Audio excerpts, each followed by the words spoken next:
नमस्कार दोस्तों, राधे राधे। प्रेम से बोलिए शीतला माता की जय। चैत्र मास के कृष्ण पक्ष की अष्टमी तिथि को शीतला माता का पर्व मनाया जाता है, जिसे बसोड़ा या शीतला अष्टमी भी कहते हैं। शीतला अष्टमी व्रत हर साल होली के 8वें दिन मनाई जाती है। शीतला माता को अष्टमी के दिन बासी भोजन का भोग लगाया जाता है। इसके बाद उसको प्रसाद के रूप में ग्रहण किया जाता है। इस दिन बासी भोजन करने से शीतला माता का आशीर्वाद प्राप्त होता है। माना जाता है कि शीतला माता की विधि विधान से पूजा करने वालों को कभी कष्ट नहीं होता, साथ ही आरोग्य होने का आशीर्वाद प्राप्त होता है। शीतला माता के आशीर्वाद से चेचक, खसरा व नेत्र विकार जैसी बीमारी नहीं होती। शीतला माता की पूजा के दिन घर में चूल्हा नहीं जलता।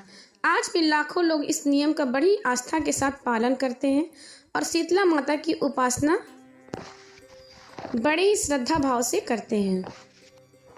शीतला अष्टमी की पूजा विधि। सबसे पहले शीतला अष्टमी के दिन सुबह जल्दी उठकर नहा लें और साफ सुथरे कपड़े धारण करें। पूजा की थाली में दही, पुआ, रोटी, बाजरा, सतमी को बने मीठे चावल, नमक, पारे और मठरी रखें। दूसरी थाली में आटे से बना दीपक, रोली, वस्त्र, अक्षत, हल्दी, मौली, होली वाली बड़कुल्ले की माला, सिक्के और मेहंदी रखें। दोनों थालियों के साथ में ठंडे पानी का लोटा भी रखें। अब शीतला माता की पूजा करें। माता को सभी चीज़ों को चढ़ाने के बाद खुद और घर के सभी सदस्यों को हल्दी का टीका अवश्य लगाएं। मंदिर में पहले माता को जल चढ़ाकर रोली और हल्दी का टीका करें। माता को मेहंदी, मौली और वस्त्र अर्पित करें।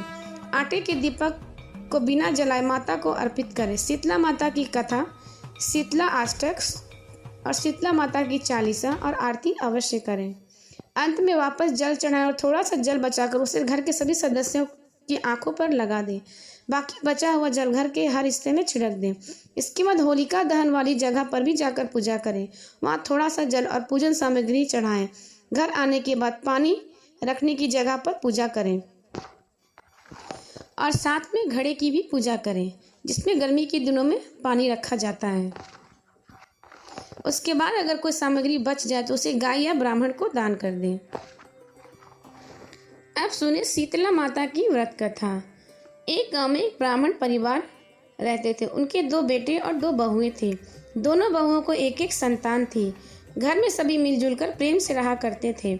एक दिन शीतला अष्टमी का पर्व आया। दोनों बहुओं ने व्रत विधान से किया। एक दिन पहले ही बसोड़ा मतलब बासी भोजन माँ के भोग के लिए तैयार कर लिया गया, लेकिन दोनों की संतानें छोटी थीं। उनको लगा कि कहीं बासी खाना खाने से उनके बच्चे बीमार न पड़ जाएं, इसलिए उन्होंने अपने बच्चों को ताज़ा खाना बनाकर खिला दिया। इसलिए शीतला माता के पूजन खंडित हो गई, जिससे शीतला माता नाराज हो गई। जब वह पूजा के बाद वह घर लौटी तो दोनों बच्चों को मरा हुआ देखकर रोने लगी। उनकी सास ने उन्हें शीतला माता को नाराज करने का यह फल बताया और कहा, जाओ, जब तक अपने बच्चे को जीवित ना कर लो घर वापस नहीं आना।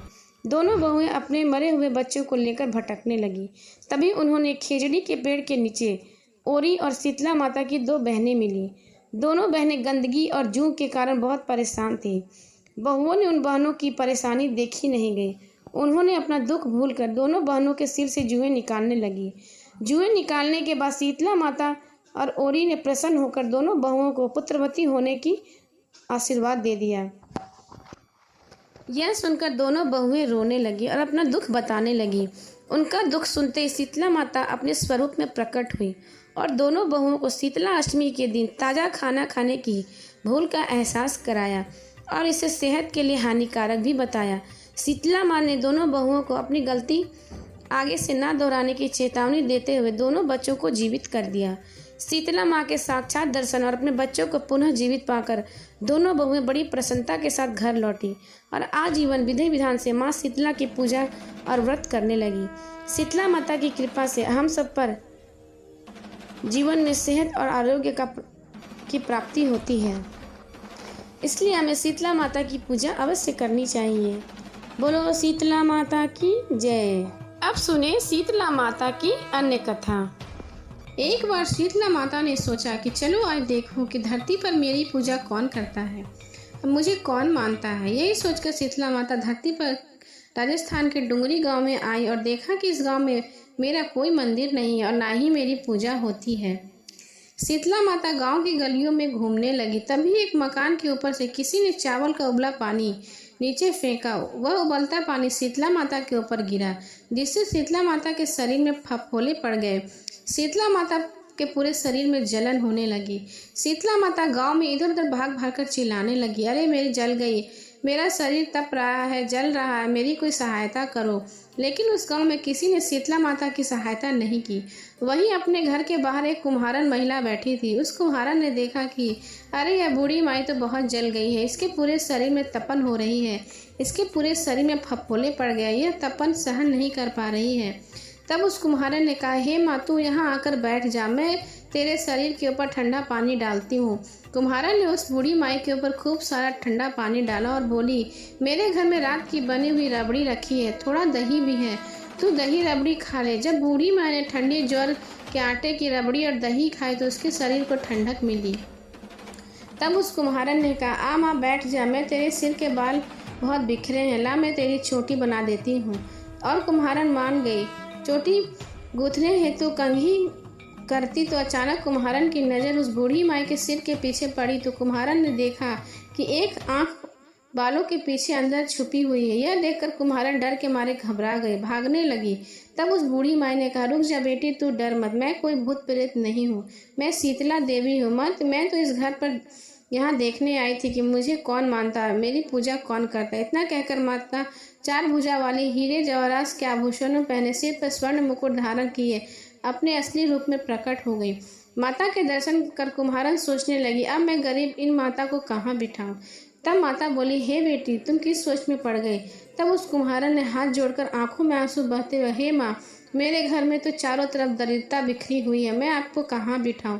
मेरे घर में ना तो चौकी है, ना ही बैठने का आसन है। तब शीतला माता प्रसन्न होकर उस कुम्हारन के घर पर बड़े गधे पर बैठकर एक हाथ में झाड़ू, दूसरे हाथ में डलिया लेकर उस कुम्हारन के घर की दरिद्रता को उजाड़ कर डलिये में भरकर फेंक दिया और उस कुम्हारन से कहा, हे बेटी, तेरी सच्ची भक्ति से मैं प्रसन्न हूँ, अब तुझे जो भी चाहिए मुझसे वरदान मांग लो। तब कुम्हारन ने हाथ जोड़कर कहा, हे माता, मेरी इच्छा है कि आप इसी डुंगरी गांव में स्थापित होकर यही निवास करें, और जिस प्रकार आपने मेरे घर की दरिद्रता को अपनी झाड़ू से साफ कर दिया, ऐसे ही आपको जो भी भक्त होली के बाद सप्तमी व अष्टमी के दिन भक्ति भाव से पूजा करे, अष्टमी के दिन आपको ठंडा जल, दही व बासी ठंडा भोजन चढ़ाए, उसके घर की दरिद्रता को दूर करना एवं उसकी पूजा करने वाली महिला का अखंड सुहाग रखना, आपकी महिमा से उसकी गोद हमेशा भरी रखना। साथ ही जो पुरुष शीतला अष्टमी को नाई के यहाँ बाल न कटवाए, धोबी को कपड़े धुलने को न दे और पुरुष भी आप पर ठंडा जल चढ़ाकर, नारियल फूल चढ़ाकर परिवार से ठंडा बासी भोजन करे, उसके काम धंधे व्यापार में कभी दरिद्रता न आने देना। तब माता बोली, तथास्तु। हे बेटी, जो तूने वरदान मांगा है मैं सब देती हूँ। हे बेटी, तुझे आशीर्वाद देती हूँ कि मेरी पूजा का मुख्य अधिकारी धरती पर सिर्फ कुम्हार जाति का ही होगा। तभी उसी दिन से डुंगरी गांव में शीतला माता स्थापित हो गई और उस गांव का नाम हो गया सील की डुंगरी। सील की डुंगरी भारत का एक मुख्य मात्र मंदिर है। शीतला सप्तमी के दिन यहाँ बहुत विशाल मेला लगता है और उनकी पूजा होती है। शीतला माता की पूजा सप्तमी और अष्टमी दोनों दिन होती है। बोलो शीतला माता की जय। जय श्री गणेश भगवान की जय। शीतला माता की पौराणिक कथा। एक बार एक राजा का इकलौता पुत्र, उसको बहुत चेचक निकल गया था। उसी राज्य में गरीब लड़के को भी चेचक निकली, लेकिन माँ भगवती के भक्त गरीब में बीमारी के नियमों का पालन करने हेतु माँ की पूजा और घर की नित्य सफाई की। नियमों का पालन करने से उसका पुत्र शीघ्र ही स्वस्थ हो गया। उधर राजा ने माँ भगवती का सतचंडी का पाठ कराने के साथ ही रोज भांति भांति के पकवान बनाए जाते और राजकुमार को भी वह भोग दिया जाता।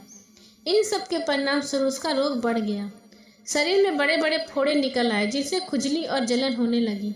शीतला माता की शांति के लिए राजा जितने भी उपाय करता, शीतला का प्रकोप उतना ही बढ़ता जाता, क्योंकि अज्ञानता के कारण वह सारे कर्म उल्टे कर रहा था। शीतला माता की स्थिति में जिन कामों को नहीं करना चाहिए वह भी उसके द्वारा हो रहा था।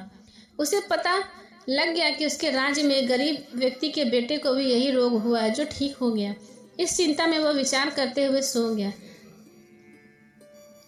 तभी श्वेत वस्त्र पहने देवी ने स्वप्न में दर्शन दिए और उससे कहा कि मैं तुम्हारी भक्ति से प्रसन्न हूँ, किंतु तुमने नियमों का उल्लंघन किया है, जिसके कारण तुम्हारे पुत्र अस्वस्थ है।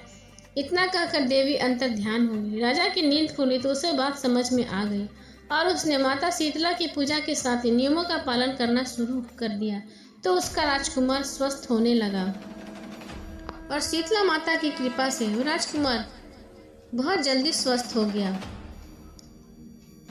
शीतला माता की दूसरी कथा। एक दिन वृद्ध महिला और उसकी 2 बहुओं ने शीतला माता का व्रत रखा। दोनों बहुओं ने व्रत के नियम के अनुसार एक दिन पहले माता शीतला के भोग के लिए भोजन बनाकर तैयार कर लिया, लेकिन दोनों बहुओं के छोटे बच्चे थे, इसलिए उन्होंने सोचा कि कहीं बासी खाना खाकर बच्चों को नुकसान न हो जाए, इसलिए ताज़ा खाना बनाकर बच्चे को खिला देते हैं। जब वो दोनों शीतला माता की पूजा करके घर लौटी तो दोनों बच्चों की मौत हो चुकी थी। दोनों बच्चों को मृत अवस्था में देखकर दोनों बहुएं जोर जोर से रोने लगी। घटना के बाद उसकी सास ने बताया कि यह शीतला माता को नाराज करने का परिणाम है। इस पर उसकी सास ने कहा, जब तक ये बच्चे जीवित ना हो तुम दोनों घर वापस मत आना। सास के कहने पर दोनों बहुएं अपने मृत बच्चों को लेकर इधर उधर भटकने लगी। तभी उन्हें एक पेड़ के नीचे 2 बहनें बैठी मिली, जिनका नाम ओरी और शीतला था। वह दोनों बहनें गंदगी और जू के कारण बहुत परेशान थीं। दोनों बहुओं ने उनकी सहायता करने के लिए दोनों बहनों के सिर से जुएं निकाल ली, जिससे शीतला और ओरी ने प्रसन्न होकर दोनों को पुत्रवती होने का वरदान दे दिया। इसके बाद दोनों बहुओं ने अपनी सारी व्यवस्था उन दोनों बहनों को बताई।